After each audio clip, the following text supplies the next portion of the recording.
नमस्कार मंडळी, आजच्या ब्लॉगमध्ये सर्वांचं स्वागत आहे। आता आम्ही निघालोय चिंचणी बीचवर। आज संडे आहे आणि आमच्याकडे खास पाहुणे आलेली, ती म्हणजे आफ्रिका वेले। आता तुम्ही नाव ऐकल्यावर तुम्हाला वाटेल आफ्रिका तुमच्याकडे कशी काय आली, तर तिचं नाव तिच्या वडिलांनी ठेवलेलं आहे आफ्रिका वेले। एक प्रसिद्ध नाव होणार आहे ते येणाऱ्या काळात, कारण नावच असं आहे तिचं का आफ्रिका। खूपच सुंदर नाव आहे। आणि आता आम्ही मेन रस्त्याला लागलेलो आहे, तारापूर रस्त्याला। आमच्या सोबत कोण कोण आहेत तुम्ही बघितलं। आता इथून व्हिडिओ कंटिन्यू बघत राहा आमचा। व्हिडिओ आवडला तर व्हिडिओला लाईक करा, शेअर करा आणि कमेंट करायला विसरू नका।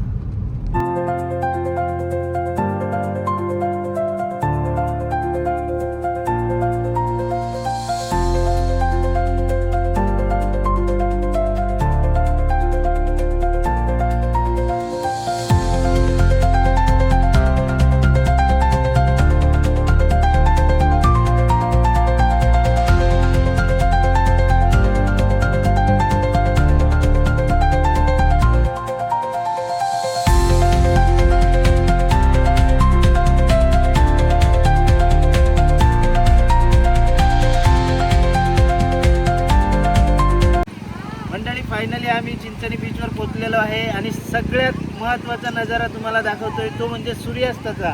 सूर्यास्त होत आहे, आता संध्याकाळची वेळ आहे, त्यामुळे नजारा तुम्ही बघू शकता। सुंदर नजारा आहे।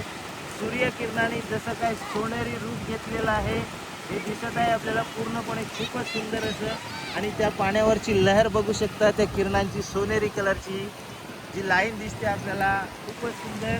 आणि सूर्य जो आहे तो कसा दिसतोय पूर्णपणे एकदम स्वच्छ। त्यानंतर तुम्हाला दाखवतो ते म्हणजे बोटिंग। तिकडे बघा बोटिंग चालू झालेली आहे चिंचणी बीचवर। ती एक बोट खूप पुढे गेलेली आहे आणि ही एक चाललेली आहे। जर आपण बोटिंगमध्ये बसलो, बोटिंगमध्ये गेलो तर तुम्हाला व्हिडिओ आम्ही नक्की दाखवणार। त्यानंतर तुम्ही बघू शकता बोटिंग खूपच सुंदर नजारा आहे। आणि हे बघा बोटिंगसाठी विचारत आहे आम्हाला।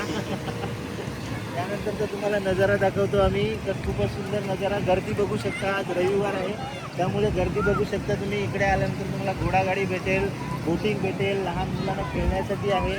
त्यानंतर तुम्ही परिवार जर फॅमिली घेऊन आलात तर तुम्हाला जे खेळायचं आहे ते तुम्ही खेळू शकता। नंतर खाण्यासाठी तुम्हाला भूक लागली तर भरपूर असं खाण्यासाठी काय काय आहे। तर या बीचवर तुम्हाला यायचं असेल तर बोईसरला आल्यानंतर तुम्हाला बसेस आहेत, टॅक्सी आहेत, म्हणजे मॅजिक आहेत, इकोने तुम्ही इथे येऊ शकता, नाहीतर स्वतःच्या वाहनाने तुम्ही येऊ शकता। नक्की इथे येऊन मनसोक्त आनंद घ्या या चिंचणी बीचचा। मंडळी आता आम्ही फिरून झालंय, चाललोय बीचवरून। आम्ही खूप सारं काय काय खाल्लं। वडापाव खाल्ले, चायनीज भेल खाल्ली, समोसे खाल्ले, पाणीपुरी खाल्ली, भेलपुरी खाल्ली, ज्याला जे वाटलं ते प्रत्येक व्यक्तीने कमीत कमी 200-250 रुपयाचं खाऊ खाल्लं इथे। आणि आता आम्ही इथून चाललोय। Bye bye.